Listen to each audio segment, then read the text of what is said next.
So far, 3 suspects have been identified. Authorities have released a photo of those suspects in the airport attack, one of whom is still alive and missing. And they have also identified the bomber in the train station, a man well known to Brussels police.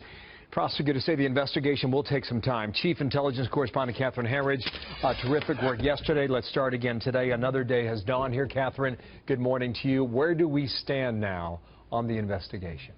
Bill, thank you and good morning. At a news conference a short time ago, the Belgian federal prosecutor confirming this massive manhunt is still underway at this hour for the suspects seen with the 2 alleged suicide bombers at the airport. Reporters were told this morning that 2 brothers, Khalid and Brahim al-Bakri, blew themselves up in Tuesday's attacks. Both were petty criminals, and one of the men was identified using fingerprint records, but their radicalization was not known to authorities. The 2 terrorists had a heavy rap sheet that is not linked to terrorism.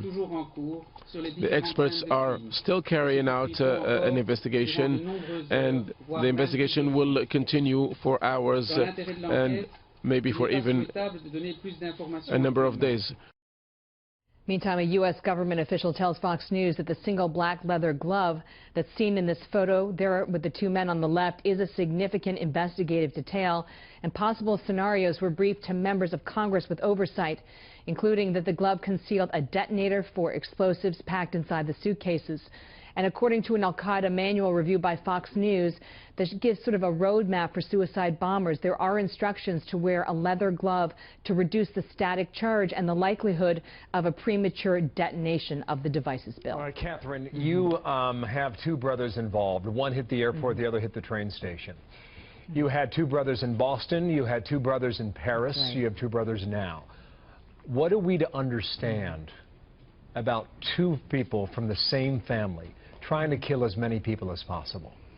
What we've learned through our reporting over the years is that it's not uncommon for there to be familial ties in these small cell operations, because this is a way to keep a close hold on the information and avoid leakage that would allow the authorities to intervene and thwart the plot. Meantime, an intelligence source with first-hand knowledge of the investigation on the ground in Brussels is providing Fox News with new information about what happened at the airport, that there were 2 explosions, one in aisle 3 of the ticketing hall and the other in aisle 11. The bombers appeared to target the highest concentration of passengers rather than a specific airline. American Airlines was not in either location. And then that second wave of the attack you see here on that crowded subway train happened near the European Parliament in a neighborhood which is also home to the American Embassy in Brussels.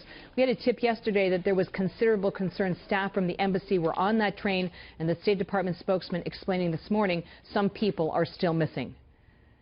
All Americans are not accounted for. We have reports of about